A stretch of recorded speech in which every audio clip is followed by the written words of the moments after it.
Hello, good morning, evening, afternoon, wherever you are in the world. Hope everyone's having a good weekend, a pleasant weekend. So yeah, back to some more C++ and OpenGL in an attempt to try and make what might pass for a game from scratch. Still not quite sure how far we're going to get, but this is as far as we've this is as far as we've gotten so far. This is as far as we are so far currently. This beautiful green to azure flashing window.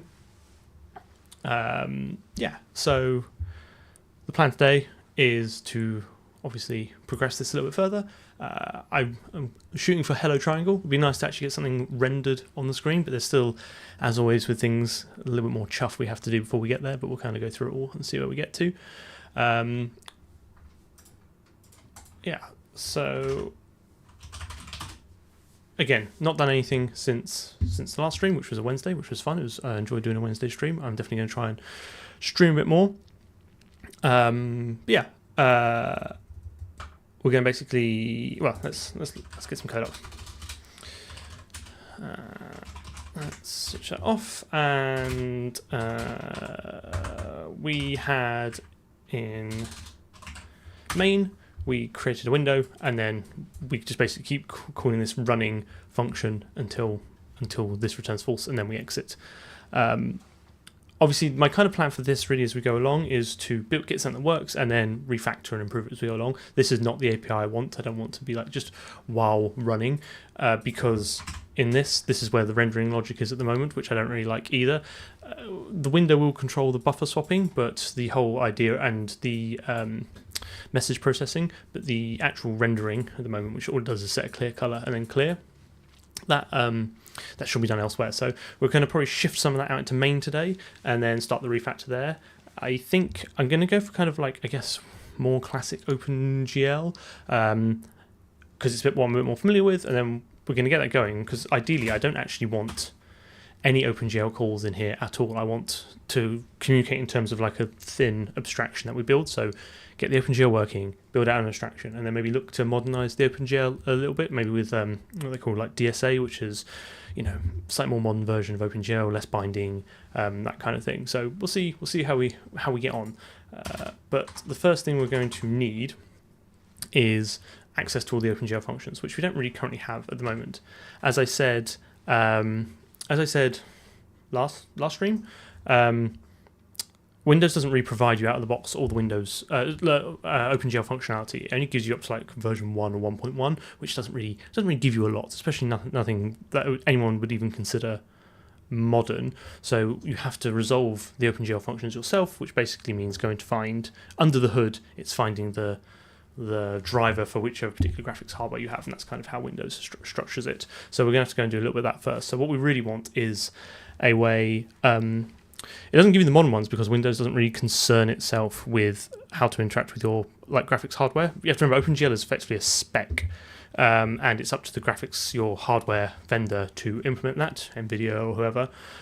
So I think once upon a time Microsoft probably gave you even a defaulted to like a software implementation if you didn't have any dedicated hardware for like the basic functions. But now you've got to go and find the functions yourself, and then that will kind of hook up to some library, some vendor specific library under the hood, which will then do whatever horror it needs to do to actually instruct your graphics cards to draw things.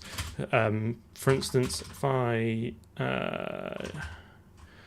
open up GLX, which is I got off the Kronos site, this has all the OpenGL functions in it that we need to resolve. So we kind of have the declaration for them, and we need to make sure they kind of all we need to define them somewhere, make sure they'll get filled in, and that kind of has some interesting peculiarities around it. So the first one we're gonna want is, I'll just tell you for free, is GL create shader. This is a type def here. There's puffin GL create shader proc.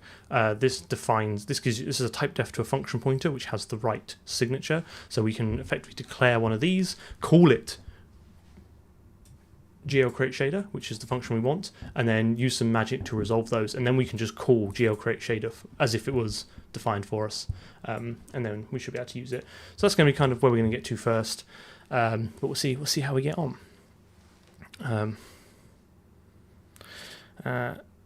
For the auto release, I had to add check for the stud function into the structure before calling it, at least in my implementation. I thought I had that. If I don't, then that is, you are correct. That is a bug, yeah, and deleter. So stud function has a bool, explicit bool operator, so I can just use it in an if statement because it's contextually convertible to a bool, and this will only try and call it if it's been set. Okay, right. So what I want is source OpenGL.h. So I want my own OpenGL header file, which basically means anywhere where I'm doing OpenGL things, I can just include this header file, and I'm guaranteed to have all the functions that I need, and then we'll correctly resolve. So this is kind of like, you could think of this as like the first basic abstraction we're going to build, is just having a unified header which does all the things that we need it to do. So let's start out by building that, and then we'll see what we get to. I'm not going to namespace this because I want the rest of the code to think of it as like a, you know, something that exists outside of the game, if that makes sense. I want to be able to just call GL create shader. I don't want to be able to have to call game GL create shader. I want the rest of the game code to think that these are just real OpenGL functions that just exist. I'm using a standing desk, yes. I recently switched to one because I feel standing kind of keeps me a bit more energized and a bit more, hopefully more engaging.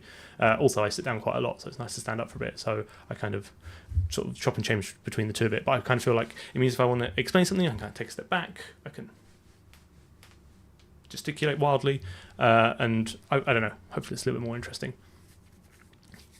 Also, it has RGB lights, which is obviously the most important part. So let's go to our Windows code, because we still, like the glx header that we found from the Chronos site doesn't give us everything. We still need the Windows include and the GL header. This gives us the super basic low level OpenGL 1 stuff, which we still need. And then basically under here we want all of our functions, so we're going to have to include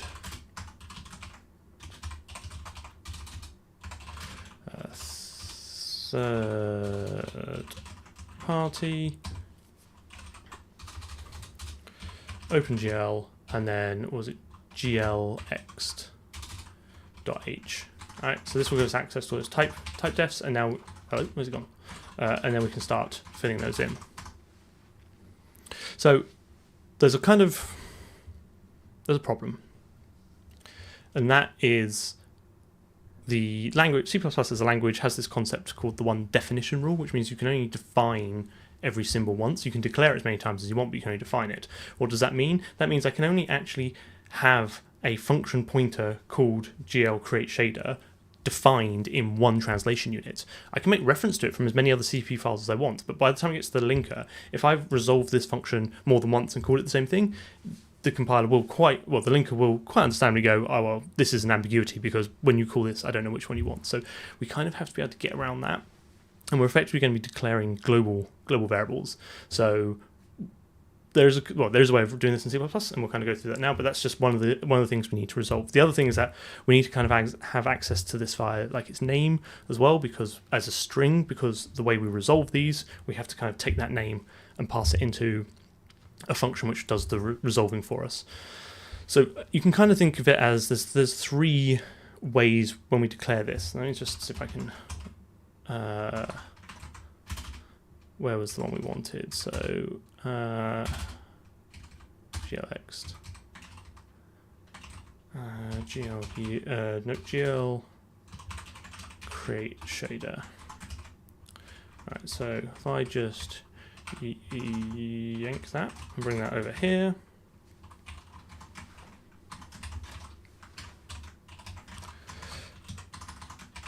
This is a type def. So the compiler will treat this as a type, which is a function pointer. So I'm going to want to have GL create shader, right? So this is kind of the first step is I create this variable called GL create shader, which is a function pointer, and then at some point I will stuff into this function pointer the real address of GL create shader. How we do that is not necessarily the most important thing at the moment, but because the kind of the issues now is that this is in a header file, so effectively I'm going to be including this in probably more than one file. Like I'm going to have at some point an abstraction over a shader, so I'm going to want to include it in there. I'm going to have an abstraction over a renderer or a buffer or a mesh, and these are all going to want to do OpenGL things, so they're all going to want to include this OpenGL header, which is by design. I want everyone to include this one header, which has access to all the OpenGL things that they need. The problem is that, again, like translation units in the language, you can think of each CPP file as like a translation unit, as like an individual unit of compilation. They will all end up with their own global variable called glcreateshader, and the linker is going to get very, very grumpy when it gets that. So the way around that is to declare them as extern, which basically says to the compiler, there's a thing. It's called this, and it looks like this. At some point, it will exist. You can leave that problem to the linker, and the compiler will be like, cool, I'm not going to worry about it. And then when it gets to the linker stage, it takes all the object files, munges them all together, and then it resolves all the externs.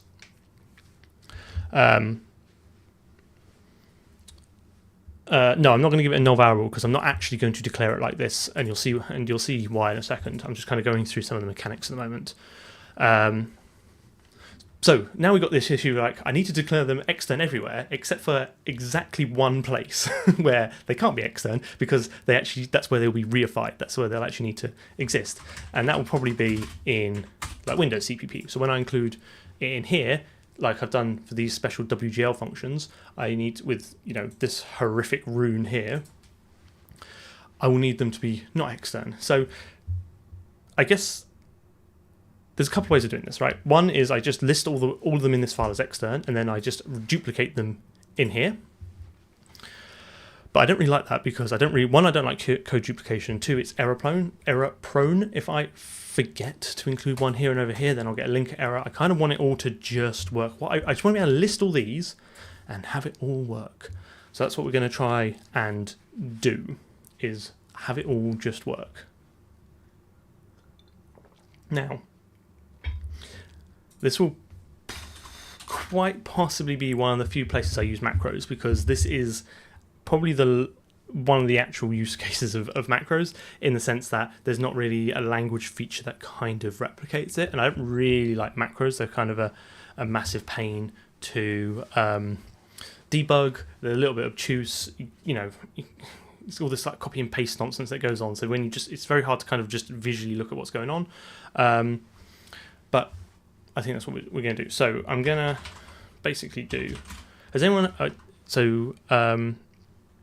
we're going to use something called X macros, which is it's not like you won't find X macro in the standard anyway. It's a technique, it's an idiom, which allows you to basically pass macros to other macros, and hopefully this will kind of make sense in a minute. So I'm going to define something called like for OpenGL functions, and that's going to take a do, and then inside here I'm going to call do on pf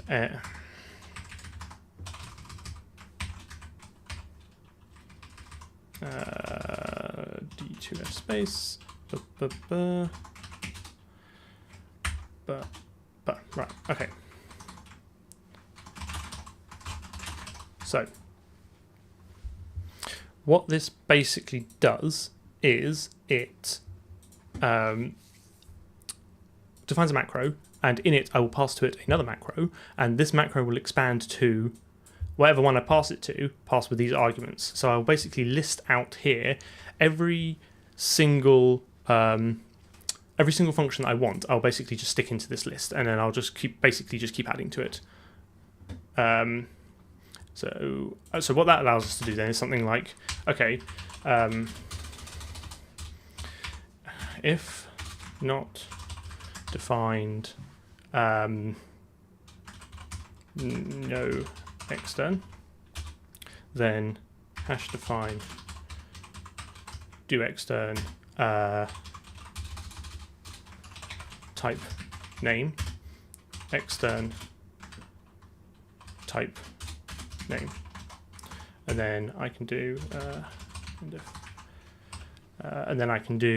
for OpenGL functions do extern. Okay, so again, this might look a little bit strange, but what this basically does is this defines a little macro here which says, given two arguments, a type and a name, i.e. this and this, convert it into extern type name semicolon. And then I pass this do extern into the 4 OpenGL functions, and then for everything that I've declared, I will basically get the extern of these. And because by default this special no extern, which will make sense in a minute, won't be defined, this will be the standard functionality I get. So hopefully that kind of makes sense.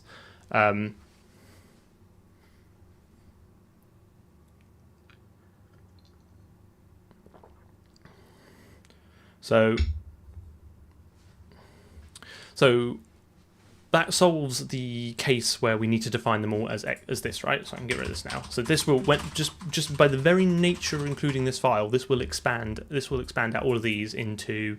I might see if I can inline that to make that a little bit clearer. This will, by the very nature, declare everything in here as extern. So then you've kind of got the other situation where you don't want to define them as extern. Do define,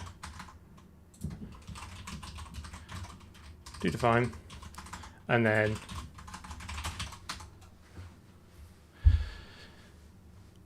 so now this, if you it's kind of like a double negative, right? It's kind of like the DN debug, but if I do define no extern, then it will just create the type and the name in this list. So what that means is over in Windows HPP, I can get rid of all this Windows chuff, and I can just do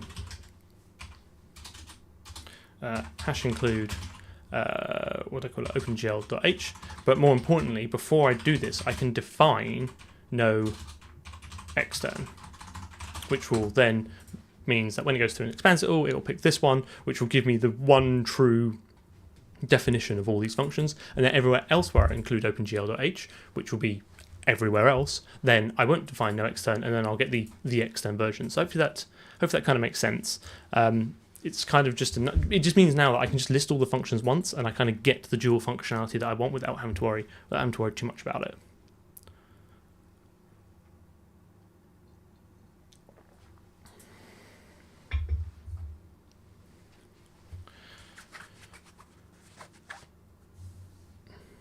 Yeah, but this thing is, like, there's multiple ways. So I think this will probably I would suspect there'll be some comments on this, which is absolutely fine. It's all part of the process. I want to do it this way so that I just have a single list of all the functions, and I kind of get all the functionality I want for free. Is it preferable to find a macro for the linkage keyword and it's empty if no extern is defined? Again, there's multiple ways of doing this. This is just kind of the way I've done it before. Like, I would encourage people to have a play around with this. Like, knowing how to use X macros is kind of useful when you get to a point where you actually need it. It's one of those things that, like, if you need it, it's really useful, but I wouldn't be trying to apply it to every problem.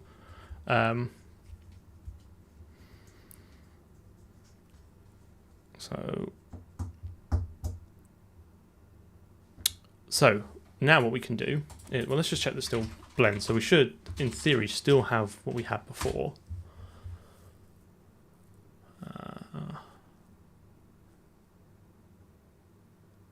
Oh dear. Okay, I'll have my no.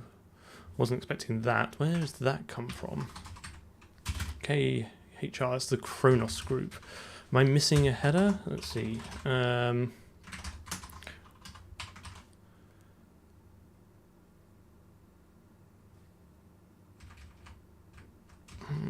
strange. You can see here they've done something similar in their API.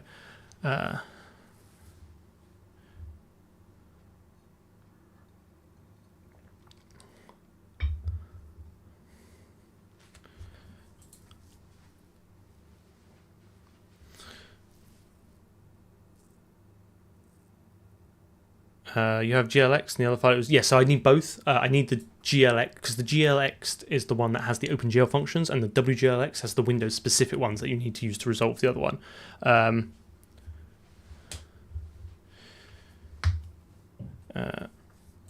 don't know why. Let me just have a quick Google if I'm missing this, what this weird file is. I wasn't kh platform.h error cannot be opened.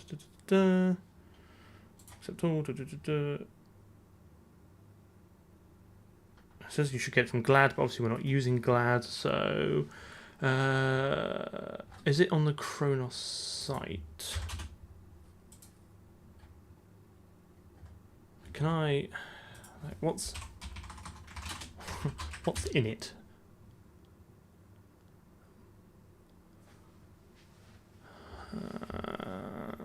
That's obviously needed. How annoying. What I can do is the third party OpenGL KHR push the third party OpenGL KHR wget, grab the file, pop it out of there.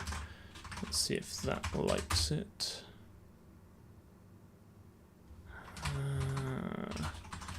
Probably looking at a system include, so let's oh, I bet I need to do it as OpenGL slash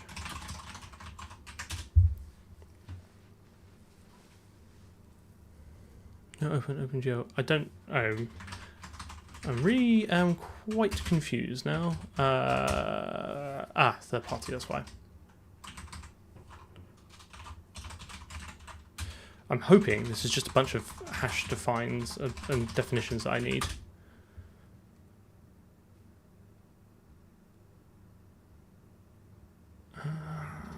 Oh, this is grim. GLX, new line in constant. Oh, do I need to define CPP around it? Oh no, it's got it there.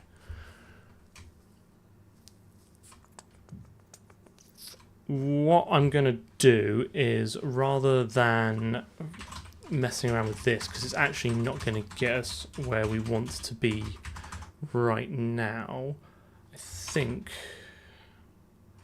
can I just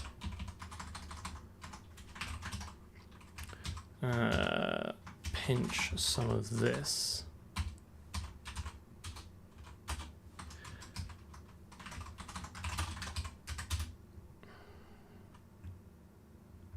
Oh, have I made a mistake? Someone telling me line 37.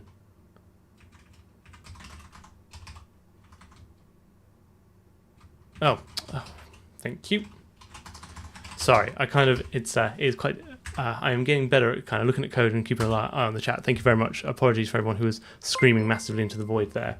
I felt like I wasn't listening. Thank you. It still doesn't work, but we got there in the end. Missing. Oh, is it because I've now? Right. Okay. Fine.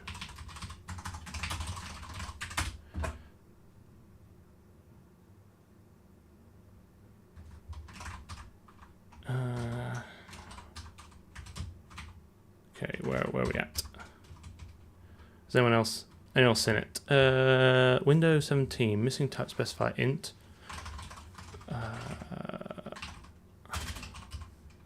Window. Why is it not finding my OpenGL header? I think that's part of the issue. Source OpenGL.h. Program wants include Windows. Include. Oh, because now I'm missing the GL. Yes. Yes, you're right. Ship it. Wait till you have bits donated with messages. We're pinging them to you. Yeah, well, one of the reasons I'm streaming more is because I'm like 2 or 3 streams off of meeting the criteria for Twitch affiliate, whatever it is. So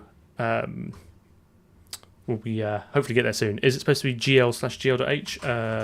Not on my. Oh, Windows is case insensitive with header includes, which is absolutely hilarious when you're trying to port code between Windows and Linux, and you realise that Linux suddenly cares and Windows doesn't, and you've got a typo somewhere. So yeah, it shouldn't matter. Let's see. Right. Okay. We haven't broken it. but I would argue we've certainly not made it any better.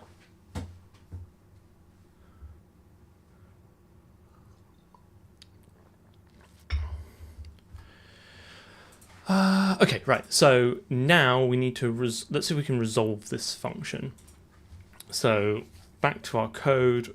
What we have at the bottom here is we had resolve WGL functions in OpenGL. So we're now going to do a resolve like global GL functions. So void resolve global GL functions. Okay.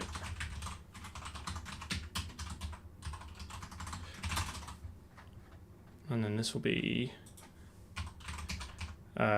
resolve global GL functions.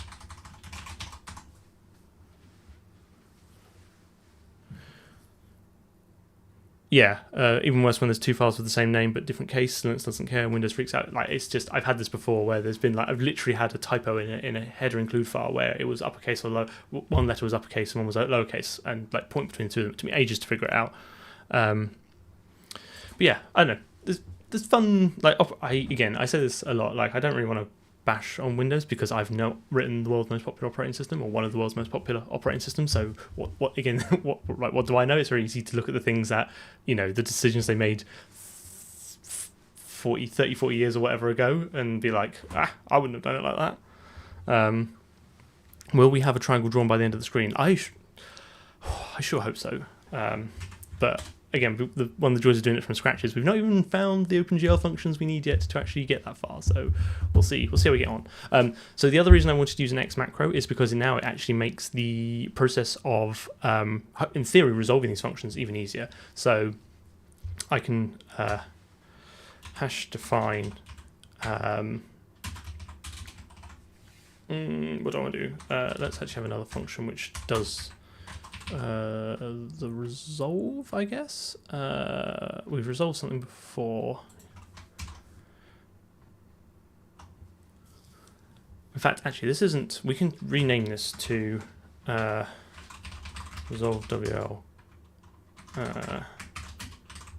Resolve WGL function to resolve GL function, because actually, I believe it's the same for both. Let's check that worked. Resolve WGL functions, and this calls resolve W. Oh, why did that not work?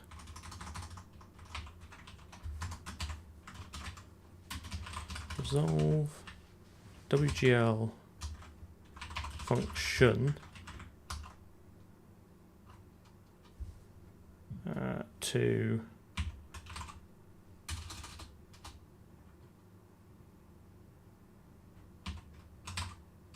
resolve GL function -g. Okay, so resolve GL function, resolve global GL functions, resolve.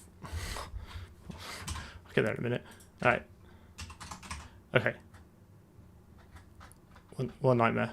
It's exactly what everyone showed up to see. Right, okay, so we resolved the WGL functions, we in OpenGL, and now we can resolve the global GL functions. And we already have a function which does resolve a GL function already built, which uses the special WGL get proc address function that takes a name, that goes and finds the real address, it returns a pointer to it, and then we check that we found it, and then we stuff it into whatever function that we had passed to us.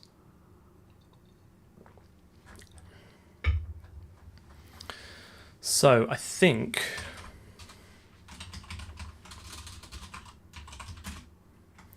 what I want to do is something like this, where what am I going to do? I want to do resolve type name, and then I want to resolve GL function name. So So I'll catch up with the chat in just a sec. So this macro here will basically define resolve. Okay, so this macro here will call resolve GL function with the name, as in this, and then also convert it to a string and pass that as the second argument. So again, we can use the X macro to, in theory, automatically expand this. So I think we should be able to do for OpenGL functions resolve.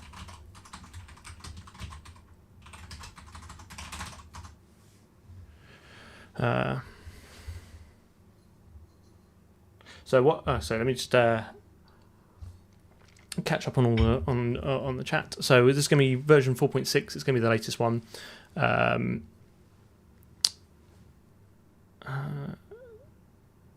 What makes my hex lights? It's the Go-V ones. That was an easy question. So after the last stream, you tried loading the GL functions from scratch in a more brute force way. So hopefully you've kind of gone through some of the pain that we're going through now. But it's cool that you were giving it a try. It'd be interesting to kind of hopefully you can kind of compare what we're doing here and what you've done. Yeah. Okay. Right. So. Typo in functions, almost certainly. I'm a terrible typist and I can't respell.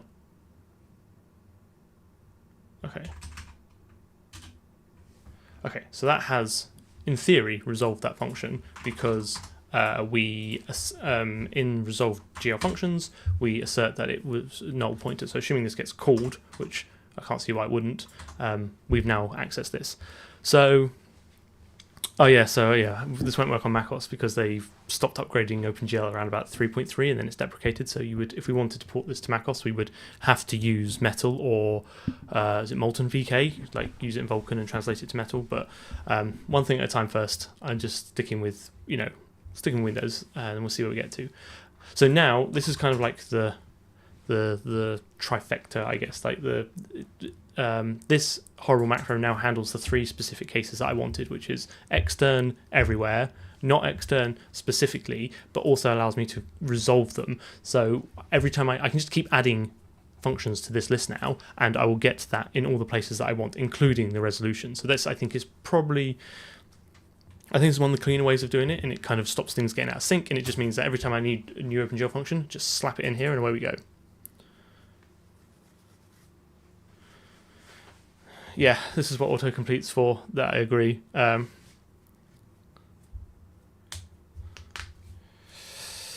Okay, right. So let's do something.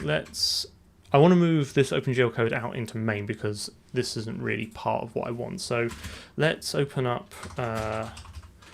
window. Let's add a new function called swap. Okay, and then this will swap the buffers. So as we discussed last time, we're using double buffering, so we actually render to an off-screen buffer, and then once we've done all the rendering, we tell Windows to swap that to the main window. So you're never writing to effectively what you're reading from.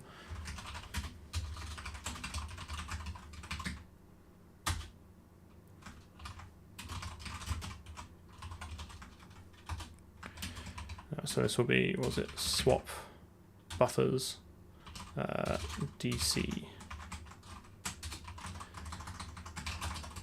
Let's move that over there, and then go over here, get up main, and now in main, in theory, I should be able to hash include OpenGL, which again will now define everything as extern, so just give me access to everything I need in there. And then while the game is running, I can do window.swap at the end, and now I can do the rendering code. So for us now, this will be this. Get rid of that, get rid of that.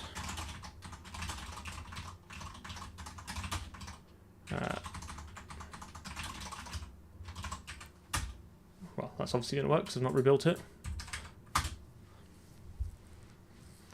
Yeah, you can use triple buffering to kind of reduce latency even further, and I think most Vulkan and DirectX 12 tutorials will probably get you to do triple buffering. You basically, yeah, you have like a swap chain, which is a whole set of buffers that you kind of continually cycle through in your base. Like I've finished rendering, give me the next one. By the idea of using triple buffering, you can kind of reduce the need to kind of wait for a buffer to be available.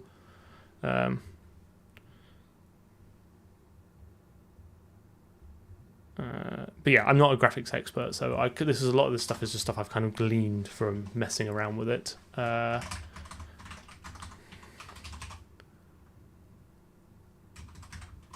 What do you mean? No matching token found. Have I accidentally? Oh, of course I would have removed the namespace one.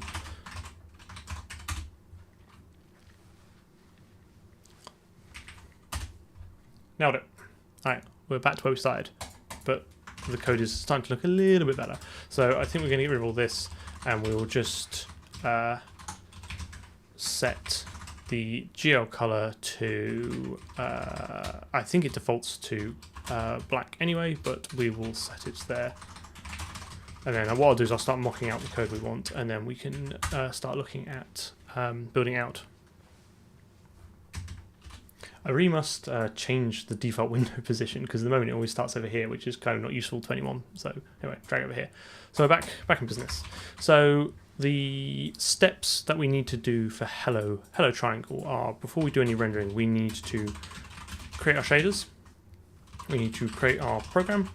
We need to link the shaders and program. We need to create a VAO. Well, create a VBO. Create a VAO. Set up all that chuff. And then bind, or use, I guess, draw, right? So that's kind of where we're at for that. I should use a local scope for the loop, though. I'm kind of curious what you mean by that. Is it? I'm obviously keen to get feedback on people. If there's something I've missed, let me know. This will eventually all go away. I don't want any game code to use OpenGL. Basically, I want to take all this OpenGL code that we're going to write today, and probably not today, but in a future stream, abstract it all away behind a bunch of like simple primitives that make it easier to work with, and then just slowly build up this sort of thin abstraction above it all. So we just talk in terms of like a material class or a mesh class or an entity class, and have a renderer which kind of does all this for us and builds up the pipeline. And then the game is just like create a cube here and move it, and then under the hood it does it all for us. Probably this is. It might be this way. It might be that way. I'll check my notes as I go along. I can't remember, but we'll have to definitely create those things. This is just a rough idea of what we want to do.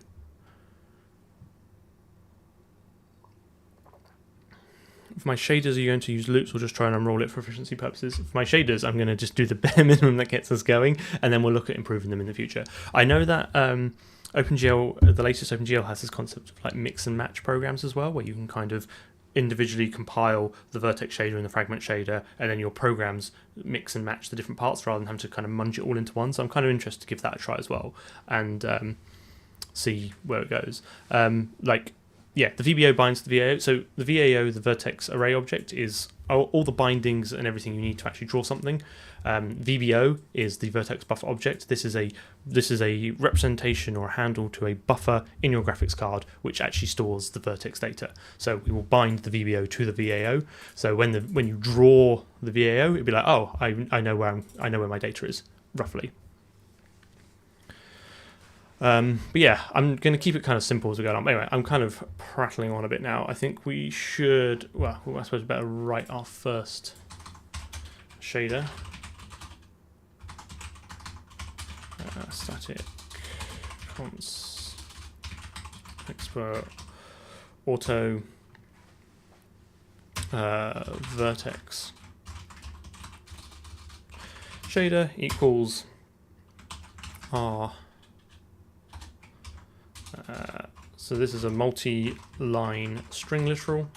Just makes it easier to kind of write a whole load of C++, a whole load of strings, and it preserves new lines. Yeah, we're just going to hard code the shader code now. Please keep it civil in the chat. There is no right or wrong language. They're all terrible. Everything we do is terrible. So you start off by basically telling it which version it's going to be using, because this, you have to actually compile the shader. Like, there's an OpenGL function which takes it and compiles it, so it just has to know what version it's working against. And then layout location equals naught in vec3 position, and then layout 1 vec3 color. So basically this just says that the vertex data I expect is going to have 3 floats for a position and 3 floats for a color, and these will be in location 0 and 1, and as we go through we will tell OpenGL what kind of is location 0 and 1, so it kind of knows under the hood how to wire it all up. Embed file is coming in. Did we get it in 23 or is it coming in 26?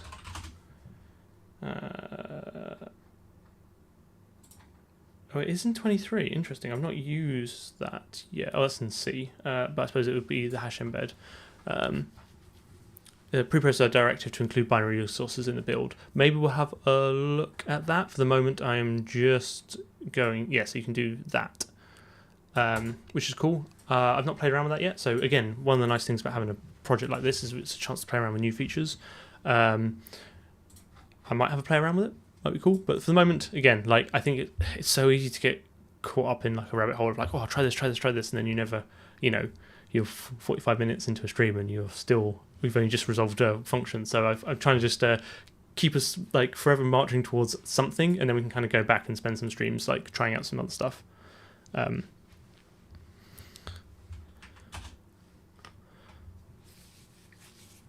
And then you need an out. So this is basically what's this. So shaders are programs that run on your graphics card. The vertex shader runs per vertex. So the things you want to render are basically composed of triangles, and triangles are composed of vertices.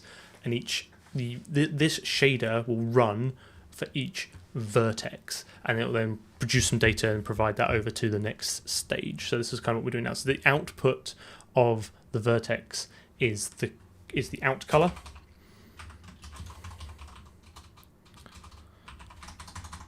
And then we have I really hate the way it auto indents that. Then we have a void main, which is the entry point to the shader. I might have to give up and just assume this is how it's going to be aligned. And then you have GL position equals vec4 position 1.0, and then out. I might change that to vertex color actually. Vertex color equals color. So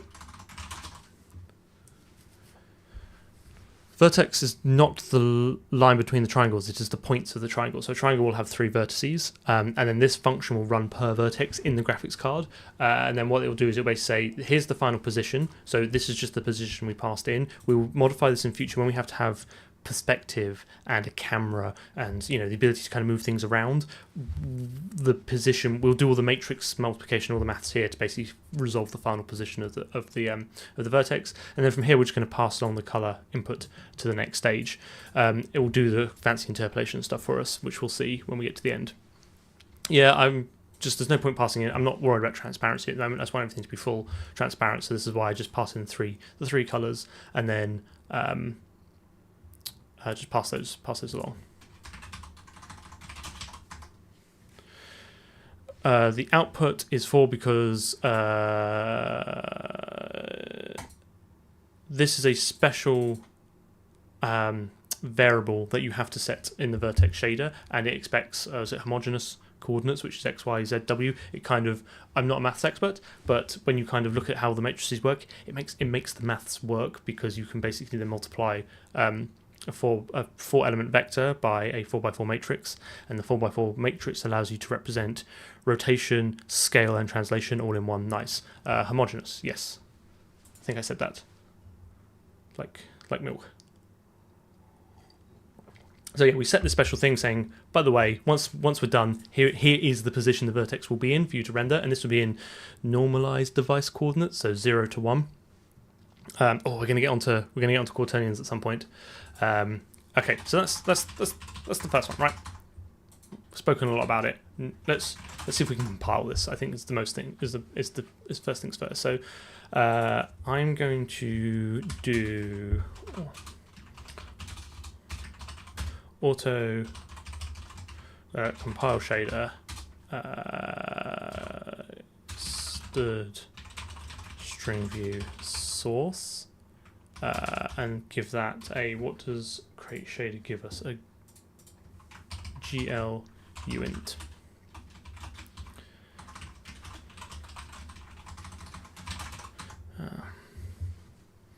Should Z plus go into or out the back of the screen? It'll be whatever. So OpenGL is right-hand coordinate system. So whichever way that is, I always get it wrong. And we'll see where we go.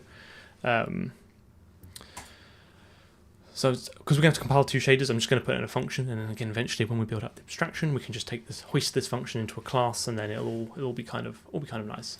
In fact, actually, that's a lie. Let's do this as auto release, because I think we need to call delete shader when it's done. So this will be a game auto release on a GL uint. And this will also need to take a GL enum, which is the GL enum, which is the shader type. Again, like, I don't really want to be communicating in terms of OpenGL primitives. I want to be communicating in terms of like our mini engine, as it were, primitives. So this will all disappear at some point. Is this CPP? It is CPP. CPP 2023, maybe even 26 if we find some fun features that we have available for us. Okay, so the first thing we need to do is to create a shader. So let's do auto shader equals game auto release GL uint. And then this is going to be passed GL create shader, and that'll be the shader type, and then this will be passed in the, and then the destructor for this is GL. I've got, in case you were wondering what I'm looking at, I've got the docs up for this page just off screen, and this will be the GL delete shader. Okay, so none of this is going to work, obviously, because we also now don't have GL delete shader, but what we can do is we can go to our OpenGL header, and we can do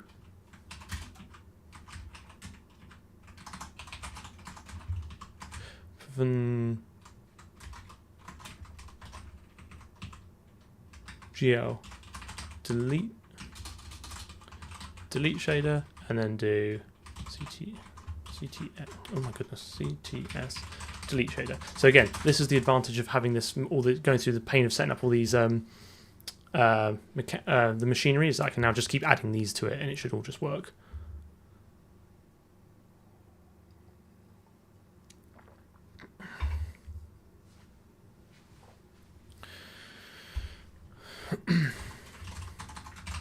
Right, so hopefully that's enough to satisfy it, and then we can return a shader at the end, so we can now start interacting with it. So we now need to set the GL shader source, so that's this function. Annoyingly, a lot of the shader functions are void, and then you have to explicitly kind of like check at the end whether it was a success, which is a bit of a pain. I think most other functions will communicate an error to you, or maybe you have to call GL get error, I can't remember. But annoyingly, yeah, we kind of have to sort of set everything up and then call GL check shader. I can't remember or get IV on it, I can't remember.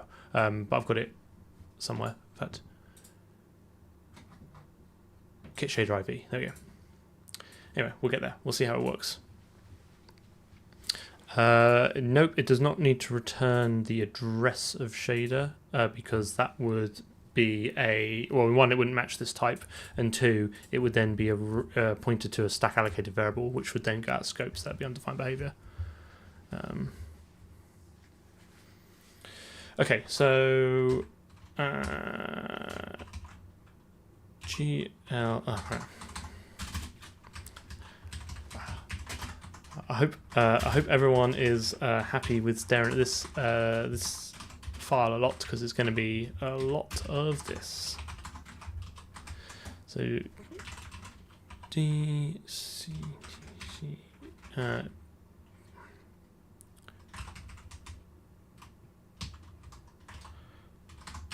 GL shader source and FD shader source, and then patch. Actually, while I'm here, let's add the others that I know I'm going to need. Hopefully, it kind of. Don't know why this is not being formatted. Clang D, trying to get ASD for non-added document. Sure. Shader source, and then CTP is compile shader, and then GL compile shader. Obviously not all caps because we're not Windows. And then I want, what's the function that checks it? It's GL get shader IV. So GL get shader IV proc. I've just overdone the wrong one. And GL get shader IV. I think that's right.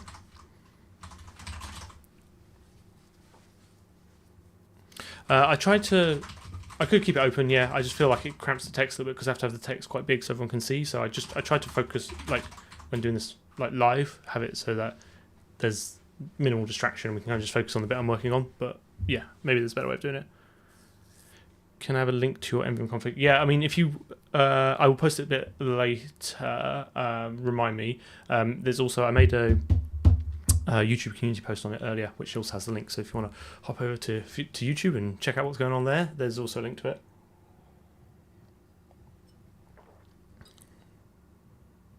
Would it be bad if you resolve all the functions and then bother again? I did think about doing that.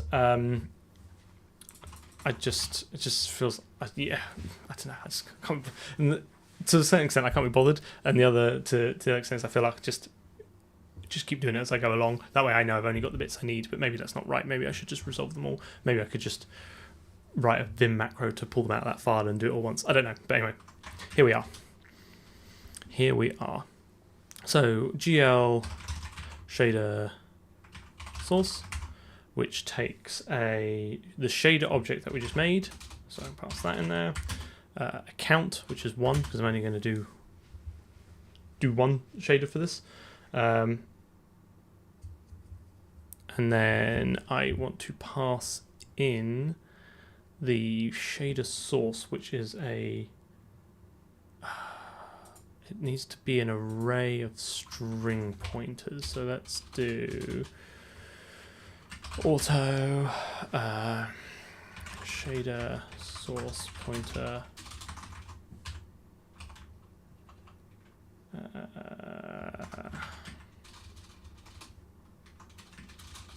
Sorry, auto shader source equals source dot. Oh, we can't use string view. So annoying. Oh, actually specifies an array. Oh, we can use string view. So sorry, the reason I'm kind of mulling this over is that string view is not guaranteed to be null terminated, which is a bit of a pain. So you have to be very careful when you pass it into C APIs, but we can also pass the length. So actually, I just realized what I'm doing. I want char star strings equals source dot data.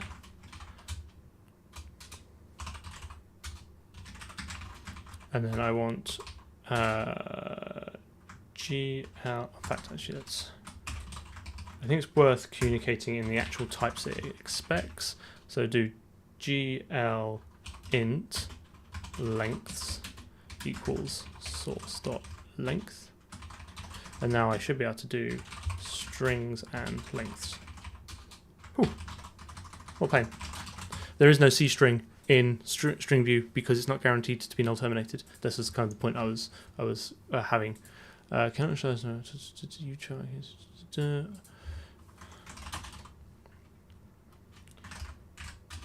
Obviously it's going to work because it's not building it. I suspect I've got a narrowing issue somewhere.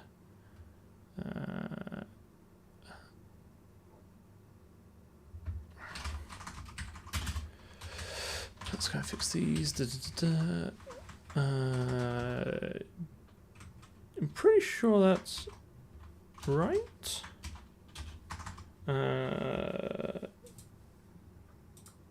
GeoGet shader IV. GeoGet shader IV. GeoGet shader IV proc. You know what? Let's not worry about it. Don't need it yet. Was there a typo? Did someone see it? Oh, was it missing proc off the end? Shader GL get shader IV proc.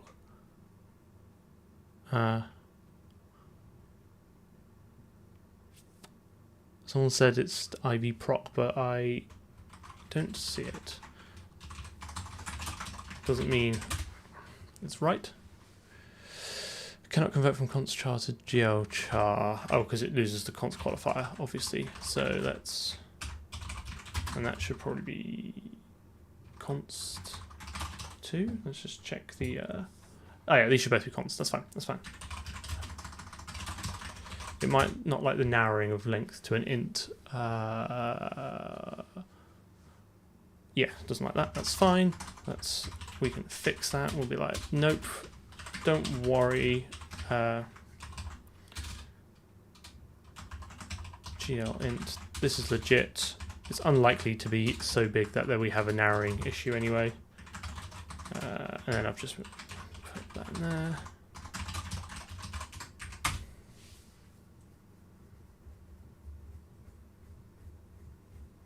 Okay, right.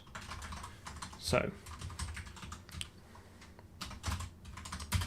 okay, right. So we can call the shader source. So this sets the source for the shader, but it doesn't actually do anything. The next thing you need to do is call GL compile.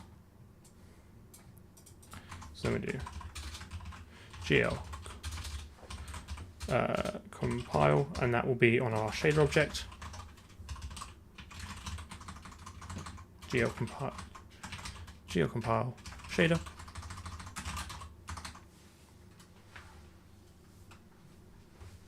C++ is complex, so I get it. It's quite easy to roll off it because it does feel like an uphill battle, and sometimes not always for a lot of gain.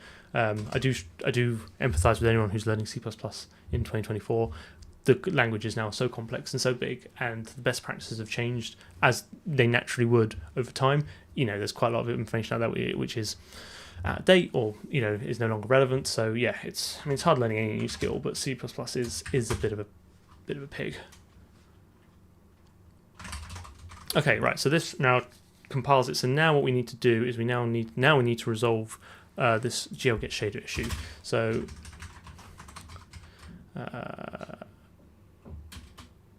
let's go shader IV proc.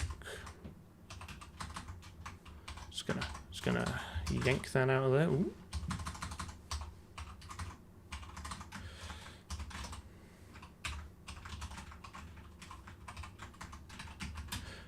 GL get shader IV. I think I know why ClangD isn't formatting this, and I might try and fix it later.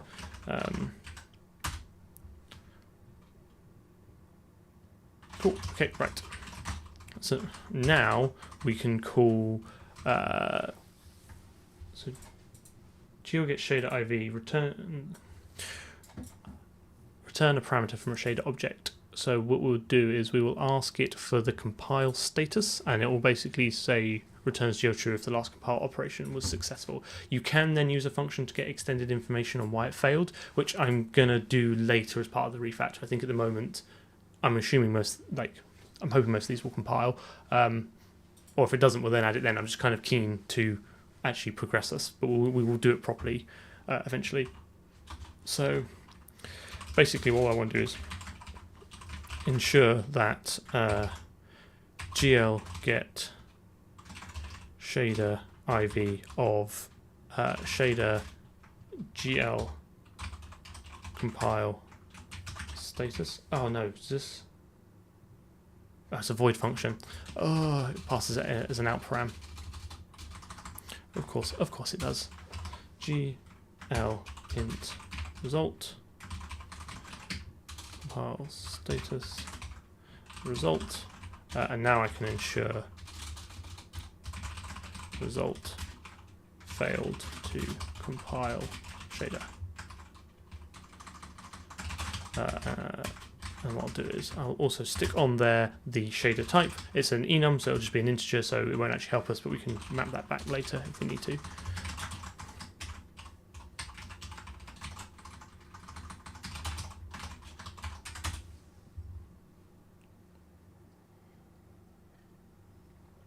Sorry, is the white docs a bit obtrusive? Apologies. They're not MSDN docs, they are Kronos docs, so I don't really have a choice. It is what it is. Ensure it's not a member of game. I bet it is, I probably just need to include it.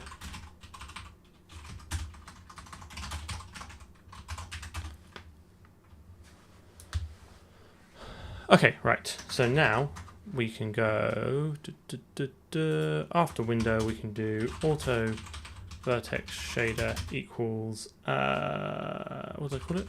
Compile shader, vertex shader, and then the shader type. I'm going to bring some docs over, just fair warning. The shader type is an enum which specifies which shader type you want to create a shader for, if that makes sense, part of the different pipelines. So you can have a compute shader, a vertex shader, a tessellation control shader, a tessellation evaluation shader, a geometry shader, and a fragment shader. So we are only really going to be focusing on vertex shaders and fragment shaders. Those are kind of like the two fundamental ones. Like this works per vertex and this works per pixel, per fragment. But there's loads of other stuff you can do, like generating geometry or doing computation on your graphics card. So yeah, those are the two we're going to sort of start off with. So this will be GL vertex shader.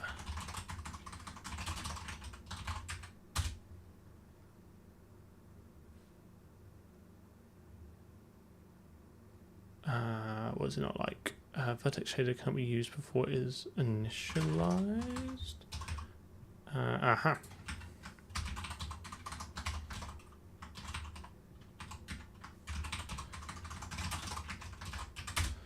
Try that. I think, does it not like my, on the enum? Interesting. I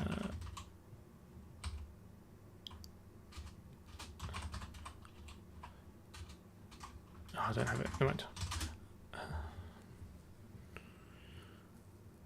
Am I going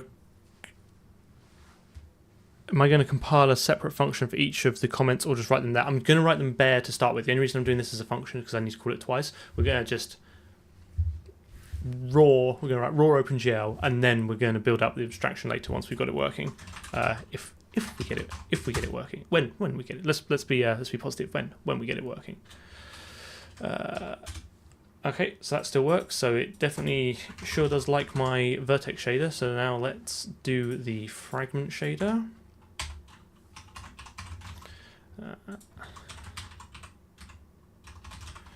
And this is kind of similar in that it has the version 460 core, but this will start off with an invec vector, and this will be the vertex color. So this basically connects up to this, and then I'll need to have this outputs the final fragment color. So this will be out vec4, and this has to be a vec4, I believe, because that's what it's expecting. And then in here we can just do frag color equals vec4 vertex color 1.0. So the fragment shader runs per, I'm going to say per pixel. I mean, it's per fragment. The OpenGL calls it fragments, but this actually runs per pixel. So for every pixel in your window, this will get run on it to calculate the actual color. So this is when you say that per pixel lighting or per pixel rendering, it's because you're literally running a function on your graphics card for every single pixel in the output image. And this just takes the color from the vertex. It'll do some interpolation, as we'll see, and then just sets it out. So it's nice and simple. Nice and simple. Yeah, it's a tough one. It's chicken egg problem. Do you write the code first, then you abstract it, or do you write the abstraction first? So you kind of got the skeleton, and then fill in, basically, paint by numbers, fill in the blanks.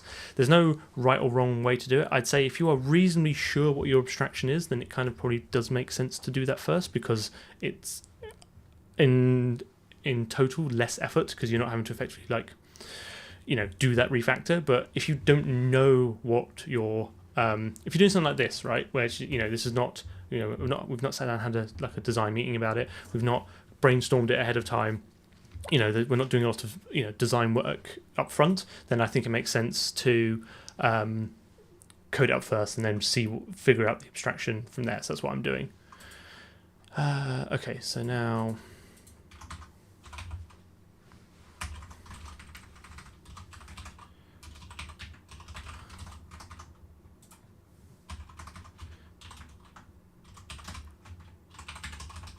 fragment shader.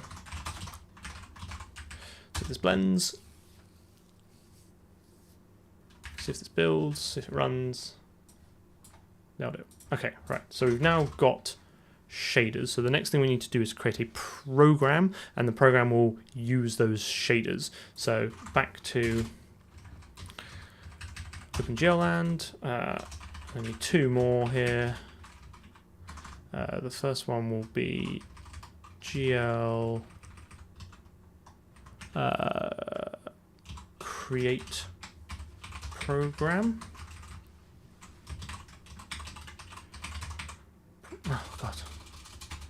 Create program. And the next one will be CTP GL attach shader, which will be GL attach shader, and then I will actually lie and need another one. So after attaching the shader, you need to link the program. So OpenGL link program proc and GL link program. So hopefully you can kind of see, I mean, I know I kind of whisked it away pretty quickly there, but you can kind of see what we're going to do. We're going to create a program, we're going to attach the shaders, then we're going to link it, which kind of binds it all together and gets it ready to use. He would if he knew what he was talking about.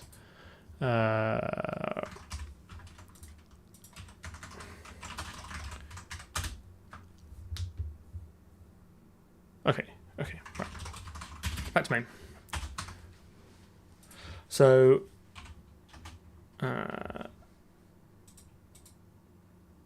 again, so GL create program returns a uint. Sorry, flash warning.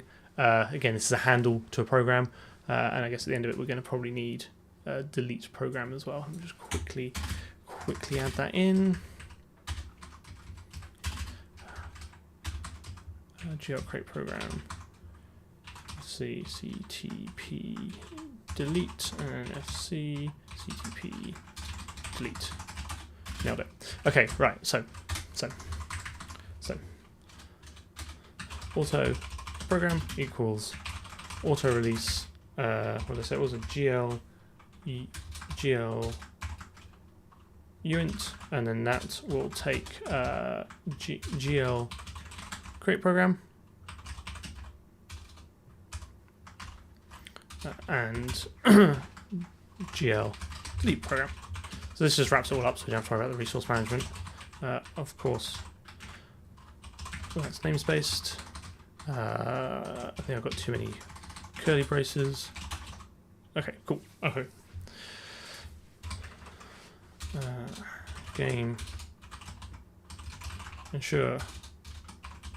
Program. I think 0 is error in this case. Returns 0 if an error occurs. Yeah. So program failed to create OpenGL program. Again, this is like nice. Return the error code. I don't have to do a whole bunch of stuff and then call another function to get the error out. I'm just going to support the most recent OpenGL. Again, this is kind of just like a fun project. This kind of limited into what one person can do, and I want to just play around with some of the latest stuff. So I'm planning on just sticking with the latest, seeing where we get to. If we do kind of make it into a game that other people want to do, then we'll have to worry about compatibility and maybe add some extra code to handle like not so recent versions. But you know, let's start off with the latest and greatest, and then we can kind of wind it back in as we need to.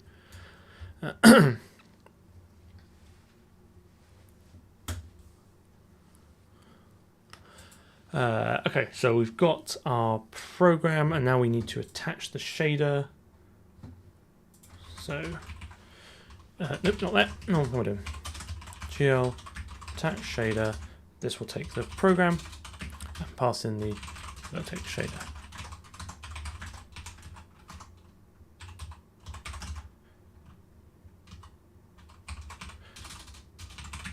So I believe in more modern OpenGL, there's the idea that rather than having to attach and link all these in one, you can kind of link these as into standalone units and then kind of mix and match them at runtime, which I'm kind of interested to have a play around with because I've never used that before. And then finally, GL link program, which just brings it all together. I think so. GL, I imagine the linking is checking that the inputs and outputs from all the various stages that you've defined all match up. So you know, I've said I'm going to output a vec4 here. Does the next one take it in? That kind of thing.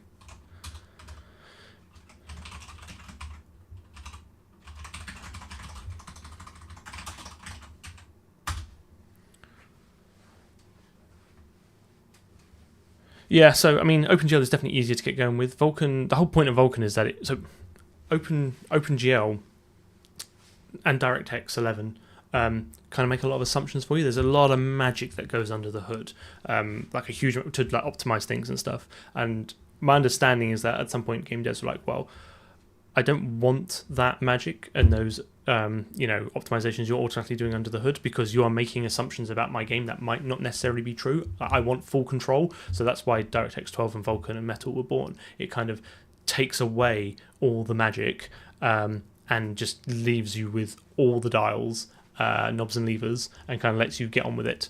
So that's why someone was saying here, you get full control over how your buffers are allocated. Like you have to like do your own manual memory allocation on the GPU and create your own heaps and manage all that. So you've got all that control, but it's just a huge amount of typing. Like it's unbelievable amount of boilerplate.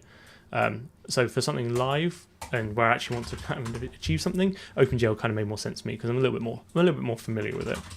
And it's still useful. You can still make games with OpenGL. There's a lot of games built on OpenGL. Okay, fine. So now we're on the final stretch. I'm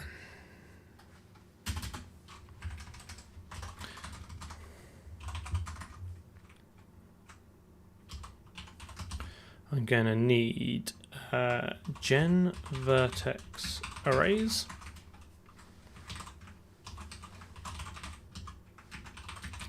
I'm gonna need gen. I know this is what everyone signed up for on a Sunday evening or morning, wherever it is watching me type out all the OpenGL functions. But the whole point of doing this is that I only have to do this once. GL gen buffers.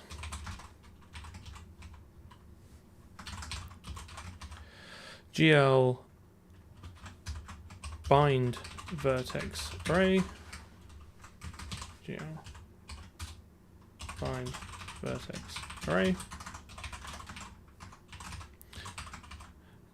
GL bind buffer.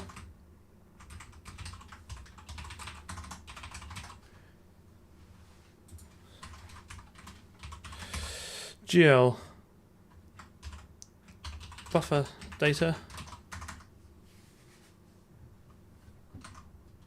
I still think with like OpenGL, like it will teach you a lot of concepts that are still applicable in Vulkan, and without having all the extra stuff that goes around it. So this is like I learnt my limited graphics knowledge is all through OpenGL, so that's kind of still a good starting point for something like that.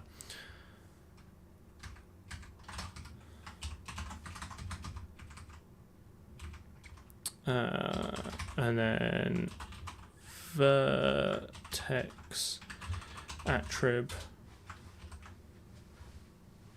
pointer. Just delete that. Didn't want that. Was no good. Didn't want that either. Oh my goodness. I think I got caps lock on. Right. GL vertex attrib pointer. GL enable. Oh, no, wrong one. Oh, nearly there. Nearly there. Enable vertex attrib array.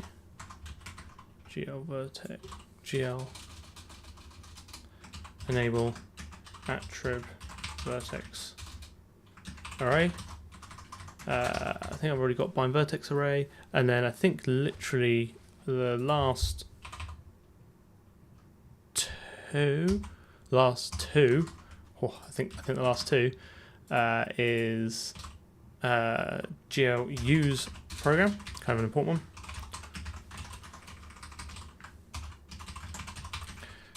And GL draw arrays. Oh my goodness.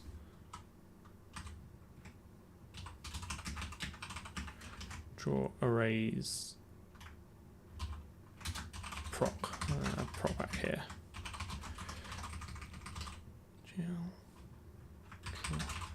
What's the bet that I got all these right? Absolutely perfect first time, and it's just going to work.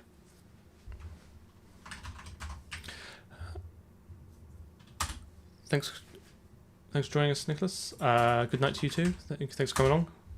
Hope it's been fun.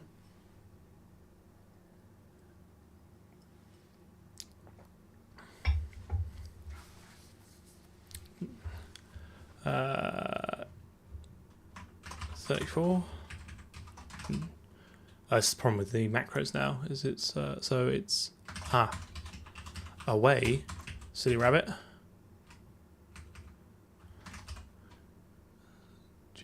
Draw arrays proc. GL draw arrays proc. That's right, isn't it? OpenGL draw arrays proc. I don't understand.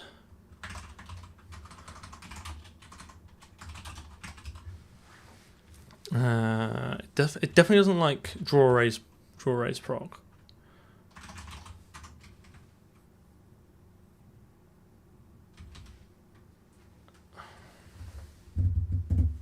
I'm sure it's GL draw arrays. GL draw arrays. What are you talking about? What are you talking about? Right. OpenGL. Nope.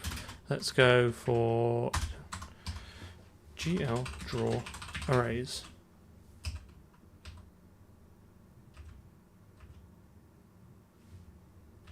Okay, I'm kind of surprised it's not there.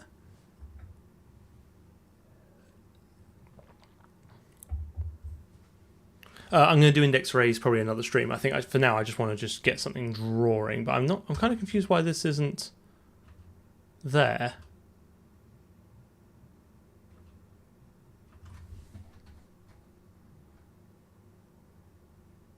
Right. GL draw arrays. Render primitives from array data. there since version 2. I'm kind of somewhat confused. It's got the instance one, but I'm not doing instance rendering.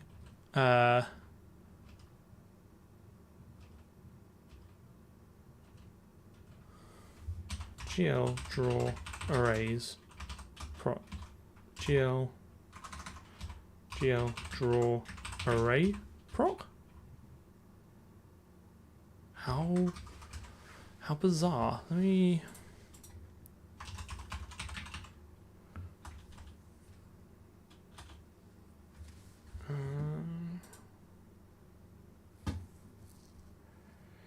GL draw arrays in Win32. Oh, it's included Windows. Oh, is it ext proc draw arrays ext proc?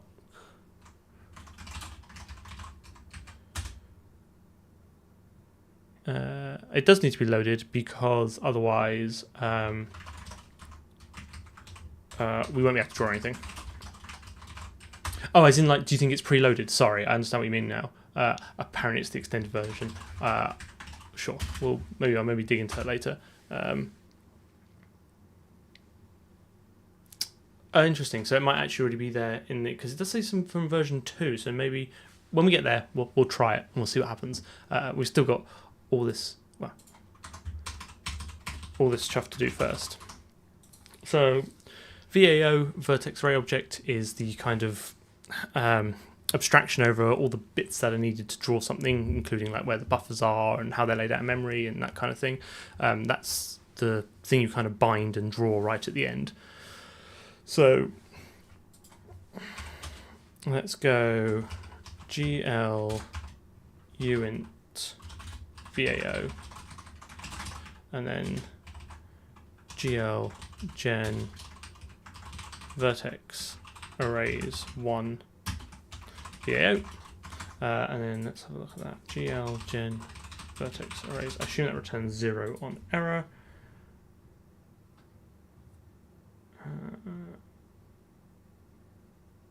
Oh no, it's just void. Okay, fine. It's just guaranteed to work, I guess.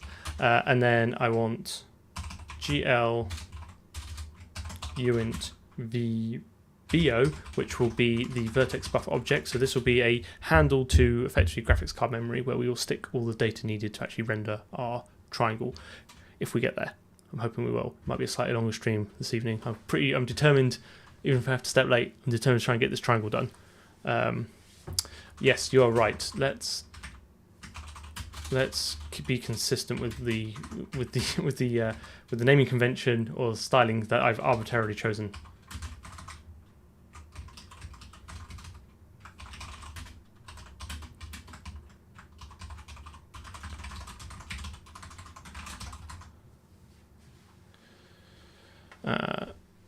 Yeah, apparently GL draw arrays is quite. Oh, sorry, I've already read that. Yeah, it's in my GLX, just under just define GL max.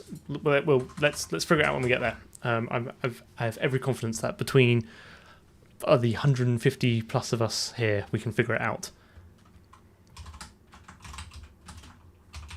I'll have one buffer, please. One buffer in the VBO.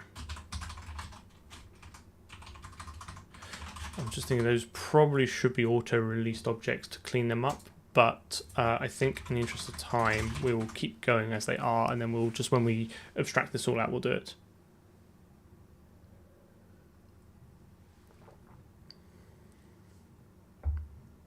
Have I compiled anything yet? Yeah, we've been compiling as we go along.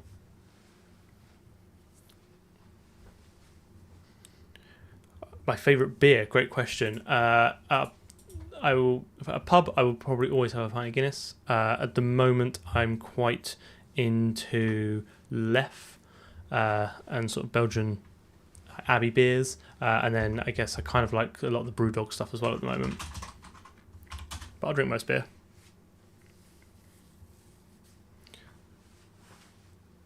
You can just have one.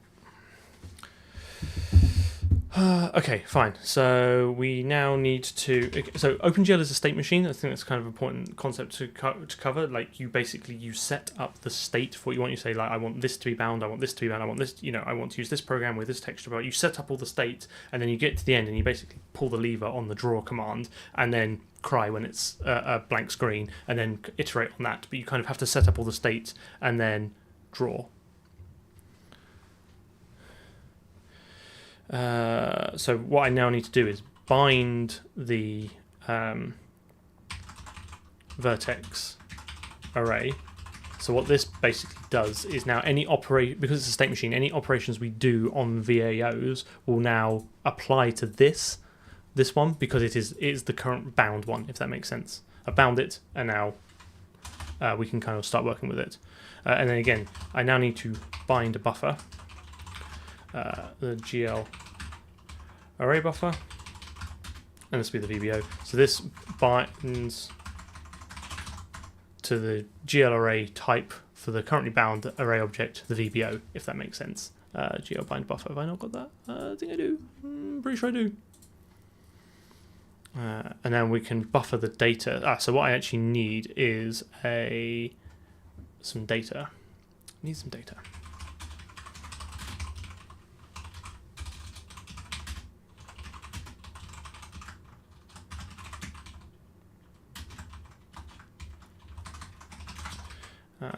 So this will be, I'm going to store it as, so we're going to have 3 vertices, and each one's going to have 3 floats for position and 3 floats for color. So it's going to be 0.0 f, 0.5 f, 0.0 f. So that'd be the first position, and then the color, I'm just going to go red, green, and blue, the classic. So I have 3 of those, and then this will be -5, 0. Sorry, -5, 0, and then this bottom one will be 5 minus, say 5, a half, and then R, G, B. Although for the B, we're definitely going to go for our nice azure. Thanks. I believe if I stick a comment on the end, it won't aggressively format those. Okay, fine. No, I don't know what I'm talking about. Great. Now I've just got some extra comments there, but it's fine.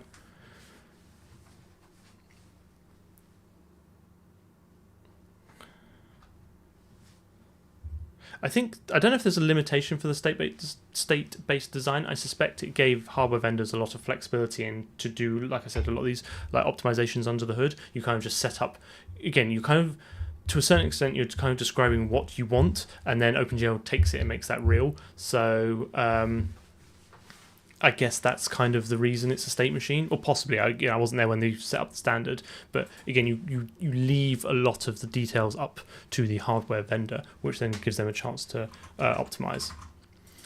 So I've bound the buffer. So again, now any operations I do on array buffers will apply to this VBO because that is the one that is bound.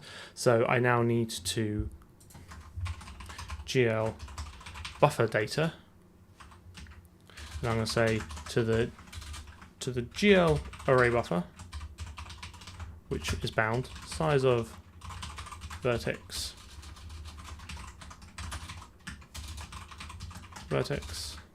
data, vertex data, and then GL static draw. So let's just get that up. GL buffer data. So GL buffer data is how you send data to the graphics card. So the target is, these are all the different types, like they have different semantic meanings to the graphics card, which means it can, because this, like the graphics hardware might choose to allocate these in different areas of memory internally, which have like different characteristics with reading and writing, blah blah blah blah. So this is the array buffer, so this is vertex attributes. So not worried about any of these others, like you can have a query buffer or a texture buffer. These are all specific types of buffer that you'll be sending data to, which is concerned about this. This is the DSA that I was talking about earlier. The idea is that you can create and send data all in one call without the need to kind of do a lot of the binding. So we might look at that because it's kind of fun. And as you'll see at the bottom, it's pretty new. Okay, so we'll send the data. Oh, and I guess the last thing is, what does that last flag mean? It's the what they call it. It's the usage. So it basically gives a hint to the hardware of how you're going to be using this. Is it going to be like dynamically read, dynamically copied, streamed to, so it can allocate, it can store it in the right, effectively, I guess, silicon that makes sense for the characteristics that you say. Static drawing basically means I'm going to be drawing from it and I'm not going to be updating it very often. So it might put it in like slower to write but faster to read memory, for example.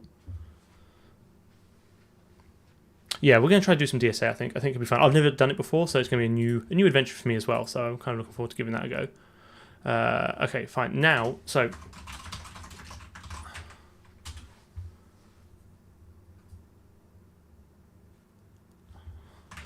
this is a great question. I'm actually surprised it's gotten I'm actually surprised it's taken this long for someone to ask this. So thanks, Killian, for asking this. It's like, will the code be available? I would really like to, in my mind, like, in these grand, these great ideas that you have when you start off these projects, I'd actually like to produce a game that I could list on Steam. So at the moment, I'm not going to release the source code. However, if it's looking like it's not going to end up like that and it's just going to be, I don't know, a 3D Flappy Bird clone or something like that, then yeah, sure, I'll release it and everyone can look at it. But at the moment, I'm kind of keeping in, like, by streaming, it kind of holds me accountable to actually trying to finish something. Or maybe if it does look like it's going to be a game, I might fork it and then release some of it and then leave some of it behind closed doors. I haven't decided yet. So at the moment, I'm not releasing the code, but that doesn't mean that I won't at some point in the future. Sorry, what fixed size or not? So now the problem is, right, so we've got our 6... the live stream will be saved on the channel as a video, available to everyone. I might edit them up at some point to remove some of the talky bits, so it's just like almost like a tutorial, but we'll see how we get on. That's quite a lot of it's always more effort than I think it will be, but they'll definitely be available for everyone to watch on YouTube. So we have our sort of like 6 tuple element per vertex, like three parts for position, 3 parts for color, but OpenGL doesn't really know that. Like, all I've done is give it a 18 element float array and be like, here's your data.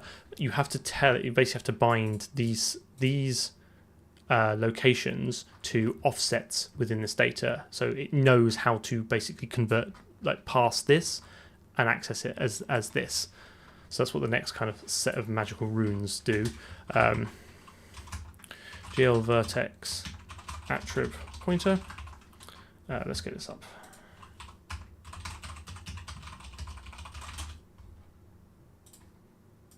So this basically says, this is how you describe how that data is laid out. So you give it the size, the type, and then the stride, which basically says the bytes between consecutive elements. So this will hopefully start making sense as we go through. So the index is effectively the slot here, so 0 and 1. So we want to bind to the index 0, the position. So we're going to tell OpenGL how the position data is laid out. So this one will be 0. The number of components per generic vertex attribute, this will be 1. And then it'll be GL float. And then we don't want to normalize. It can like do some data transformation as you go along, but we don't want that, so that would be false. Then the stride is the bytes between consecutive elements. So this will always be 6, right? So you'll start off with a position, then you'll read 3 positions, then there'll be 3 colors, and then the next position starts exactly 6 floats afterwards. So 6 times size of float. And then the stride will be 0. Sorry, no, we've just done the stride. The pointer, the final one, is specifies an offset of the first component. So we're basically going to say that this will start at 0. It's a void pointer. It's really weird this. You have to cast reinter an integer to a void pointer. Reinterpret cast void star 0.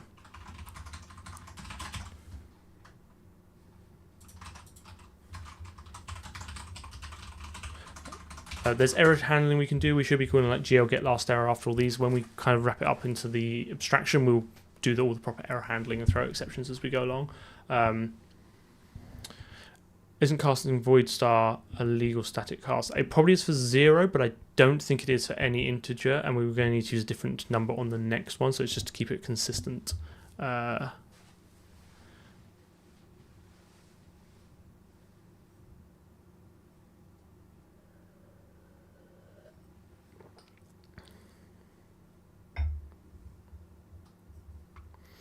Yes, that's a good point. I know that, yes, there is a new error reporting system for 4.6. I do know this. And you can basically, what I want to do is write like a little logging system as well and wire it into that. So yeah, thanks, Johnny. I am aware that there is another one. I'm not that familiar with it, so I'm gonna kind of look when we pull this out and abstract it. I'm going to try and look into using that as well. But yeah, I know kind of like GL get error is not modern.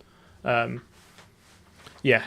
No. It's absolutely. Thank you for calling it out. It's a good point. I should have been more clear with what I was saying. Like, yes, there is the ancient GL get error, but I am aware there is a better error handling mechanism, and we will look at incorporating that. I'm not. I must admit, I have before just used GL get error, so I need. We'll figure it all out as we go along. Hopefully, if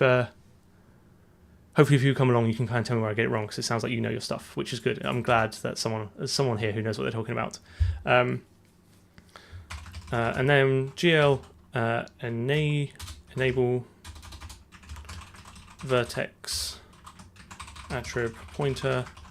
This just enables that location at the top.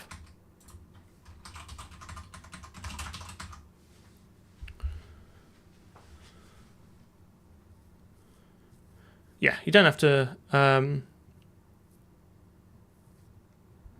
You don't have to like. I still think OpenGL is a good like entry into graphics programming, or DirectX 11. Like, I don't think you have to jump into them. I think if you jump into the latest and greatest like Vulkan and DirectX 12 and Metal, I think you'll get bogged down with a lot of unnecessary detail and not actually produce anything, and find it quite frustrating. I found Vulkan very frustrating to learn, whereas I found OpenGL frustrating but kind of manageable.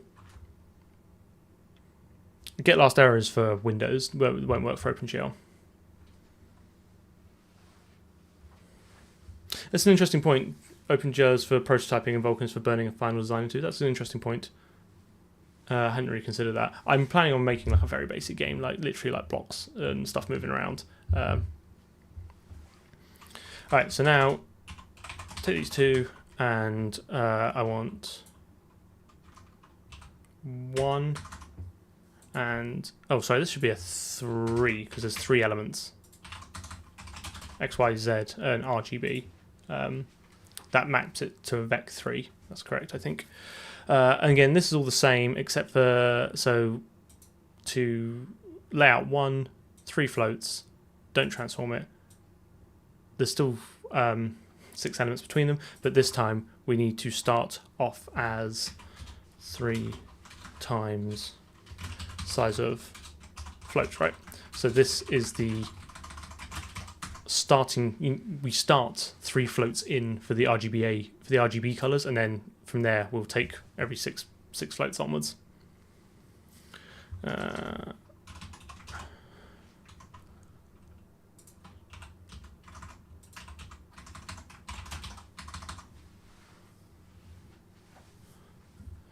And then we'll enable that, and then we'll see if that blends.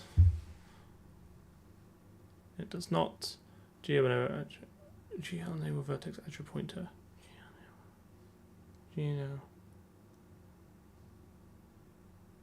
Oh, because it's attrib pointer array, isn't it?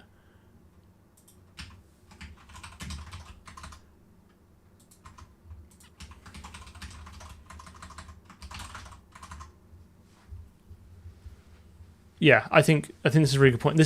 So I'm glad someone's kind of verified this. So like, So Johnny said you've got to be hardcore. You'll be hardcore on Vulkan to beat GL. I think that the best Vulkan I could write would be shite and probably very unoptimized. Whereas I think the best OpenGL I could write would be marginally less shite and probably still pretty good, and it's going to be a lot less effort. I think like Vulkan is there for people who really know their stuff and really have the time to like fully tweak and optimize stuff.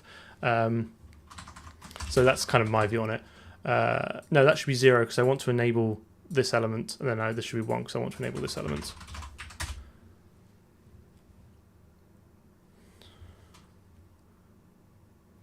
GL enable vertex attrib. GL enable vertex attrib. Oh my god! I'll just put it's actually word soup this.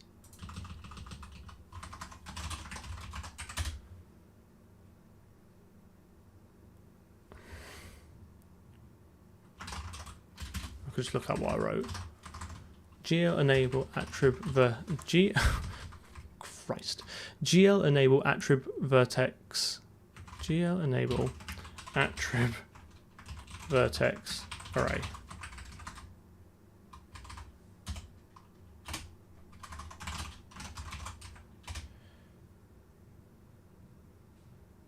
Okay, right. I mean,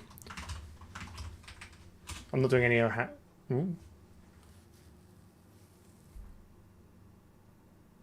It does not like GL enable attrib vertex array. Where have I? Oh, because it's GL. I've just made the same mistake twice. GL vertex. No. What am I doing? GL enable vertex. I'm just going to copy it from my notes. This is just absolutely ridiculous.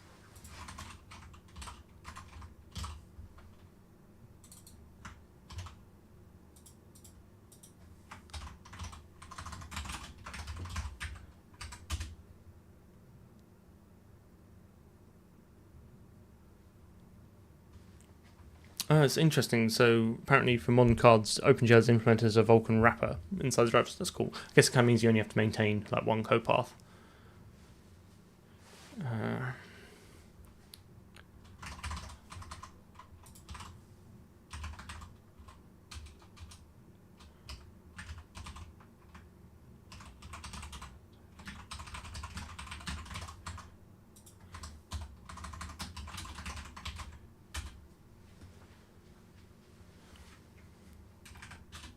Okay, right. Well, that was frustrating for everyone. I'm surprised I didn't lose. I'm surprised everyone didn't just stop watching at that point, because no one was having a good time then. Okay, fine. So now I believe I can safely unbind the vertex array. And then in the running loop, we clear it. We do GL use program and then GL bind vertex array VAO and then GL draw arrays, which is actually already defined. Interesting. Okay. We'll see if this works. And then, so this basically says I want to draw it as triangles. You can say I want to draw it as lines or points or whatever, or fans, triangles, and then 0 and 3, which I think is the number of elements. We will swiftly move away from GL draw arrays when we do index, when we have index buffers. The starting index of the enabled array and the number of indices to be rendered, yeah.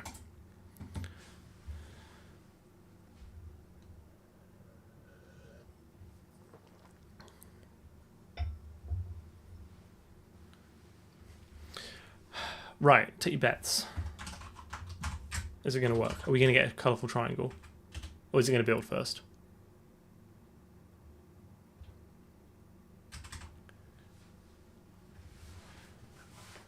Yeah, like I'm only doing, like I want to update this and I want to learn more modern OpenGL as part of this, like DSA and stuff like that. Like I said, it might not go full ASDO because I think that might be overkill for what I want to do, but I, want to give it a go.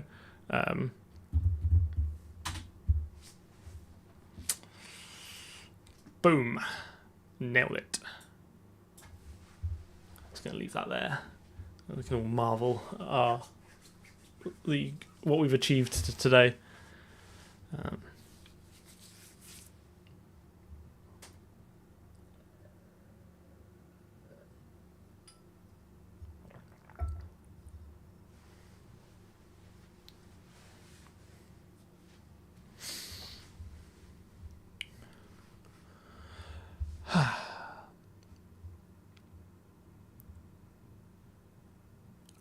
How long will the project be? It'll be as long as it will be. It'll be until like, I don't want it to be until I get bored, because that's, you know, that's how all projects end up dying. Like, that's one of the reasons I'm live streaming this, because I hope it kind of keeps me accountable. It'll be as long as it'll be, and I can offer nothing more than that useless tautology, I'm afraid.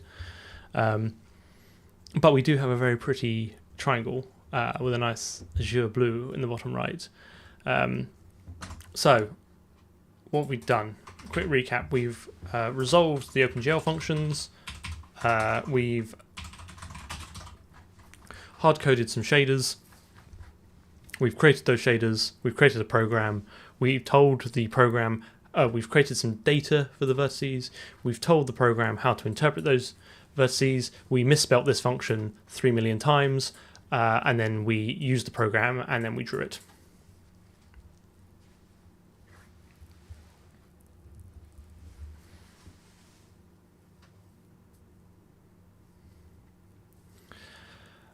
So what we're going to do next, so hopefully Wednesday, because I'm trying to stream twice a week, is we will start on the... So my plan is, and this is kind of going back to what Johnny was saying, is like, this is not the most modern OpenGL. Now that we've got something working, I want to start building up an abstraction over it. I want to put all these behind classes which handle the resources and expose like a more limited but useful interface. And then once we've got that working, I want to kind of go back and start looking at some of the more modern stuff like the DSA and reusing some of the functions. And we need to get some error handling in there. We need to build a logger. Like there's loads of stuff to do. Like, we're all super excited by this, but I suspect we're going to be staring at this for at least another 1 or 2 streams as we kind of start building out what we want. And then we're going to go on to and then we're going to go into some maths, because we're going to have to build out. We should use GLM, but we're not, because why? So we're going to build out a vector class, a matrix class, a quaternion class, those kind of things. Then we need to build out a camera, and eventually, in many streams' time, we'll have a cube that we can walk around. And then I want to do some fun post-processing effects. I definitely want to do HDR. I want to do bloom, for better or worse. I think it's a fun technique to do. I want to do ambient occlusion, which I've done before, so I do have some experience in bashing my head against that. Yeah, probably some object loading. But those are kind of the post-processing effects. I'd like to. I've never done screen space reflection before. I think that might be kind of fun to try. But we're definitely going to do the classics like HDR and bloom. I want to have to do some lights. I'm going to go... I guess this might be... yes. Yeah, we're going to go through the MVP projections. I always multiply them in the wrong order as well, which is fun. Yes, we're going to have to do FPOs, because we're going to want to do sort of screen space effects. I think... what else do I want to do? I think that's kind of mainly it. We'll do... some anti-aliasing. I'll probably just use MSAA, but I have done FXAA before, so again, got some experience in that, so maybe we'll throw that in there. But we'll just build out a little rendering pipeline with a few little effects to see where we get to. And then we've got to handle all the misery that is, like, all the boring stuff, like handling window resizing and full screen and all the stuff that you get for free with if you do it properly, but we'll have to do ourselves manually. So there's literally that is literally just off the top of my head like months worth of work. So hopefully we'll get there. Texture loading, we'll probably do some textures. I'm kind of interested to try some procedurally generated textures as well. Like, there's loads of stuff. I'm going to keep it simple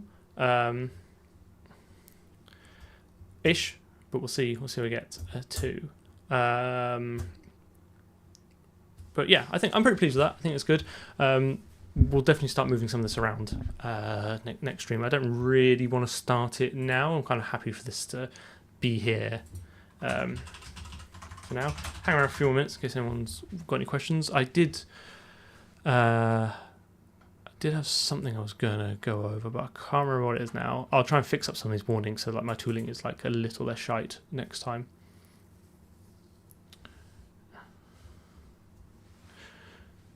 Have I ever thought about streaming Advent of Code that's coming up? Could be interesting. Oh, I have thought about it. I am tempted, but I'm very much.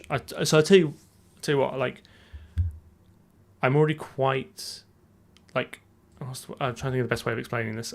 Like, my time is already pretty much fully capitalized. You know, I have a family, and then I have a job, and then basically any time that I have left, I kind of do YouTube and now do streaming. So I'm kind of keen to not take on too many projects. This, as we've just discussed, this is quite a big project, and I really want to focus on this. I do want to do some other streams here and there and mix it up, and I want to do some more C++ stuff as well. But I don't know is the answer to that. Maybe Advent of Code. I do worry, like, everyone shows up and then I don't actually know how to solve any of the problems. It's not actually, I end up looking like a bit of a Burke. You know what, I'll leave the triangle up for everyone to gaze at while we're talking about it. So yeah, I don't know. So for the macro, why do we need extern and no extern? Great question. Basically, C++ has this concept of the one definition rule, so you can define, everything can only be defined once. Like if I have a variable called a, like a global variable called a, for example, that can only exist as in one CPP file, because if you have it called a in multiple ones, like with external linkage, by the time it gets to the linker, it'd be like, oh, someone said A, but you've given me two of them. I don't know which one to use. So extern basically kind of is a part of the puzzle of solving that. By marking something's extern, you are saying to the compiler, this is not the definition of this thing called A. This will, you know, here is the name and here is the type, here's the shape of it, here's what it looks like. But at some point in the future, you know, the linker will tell you where it actually exists. You don't need to worry about that, so the compiler can happily go on. So we need to mark all those OpenGL functions, because they're effectively global variables, as extern everywhere we use it, which means the compiler will be like, okay, I know the signature, I know what this looks like, I know the shape of it, and I know the name. And then in just one place, we mark them as non-extern, and that's the actual, like, that's where it's actually reified. And then the linker kind of sorts it all out. So hopefully that kind of makes sense. It's a little bit weird if you've never seen it before.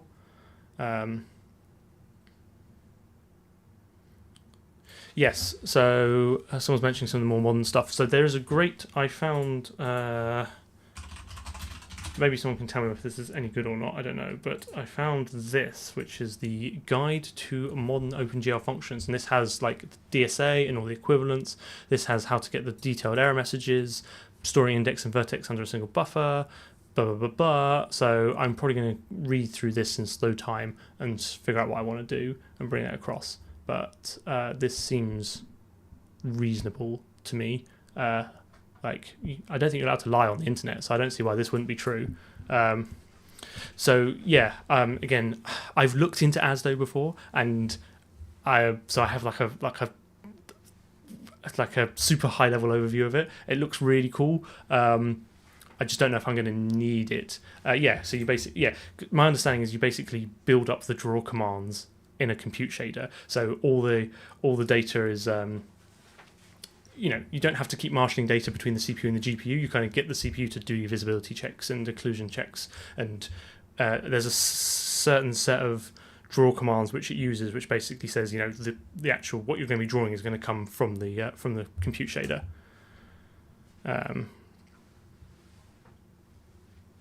That's my understanding of it. Again, I've not really looked into it. I don't want to bite off more than I can chew. If I sort of say, yeah, we're going to go super bleeding edge, as though the whole 9 yards, 9 meters, I do worry we'll never get anything done. I do want to actually make something we can play at some point.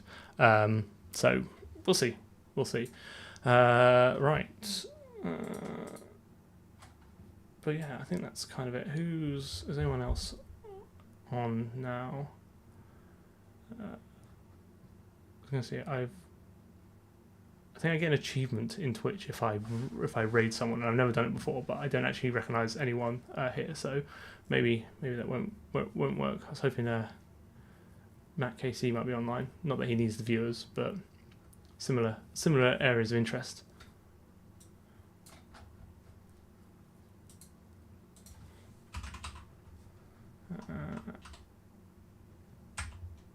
Never mind. Not today. Cool.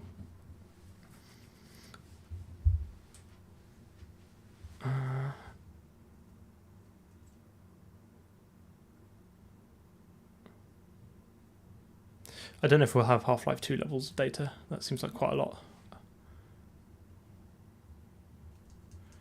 But yeah, okay. I'm gonna leave it there. Oh, actually, before I go, I'm currently writing the script for the next video. I'm hoping to start. I'm tied up quite a lot this week, but I'm hoping to finish that this week and start filming. So I'm hoping we're only a few weeks away from another video, which would be cool. I'll do my. I don't plug it too much, but if you want to join as a channel member, then you'll get early access to it and a few other perks, which is pretty cool. But obviously, only if you can and you want to. I don't push it too hard. Yeah.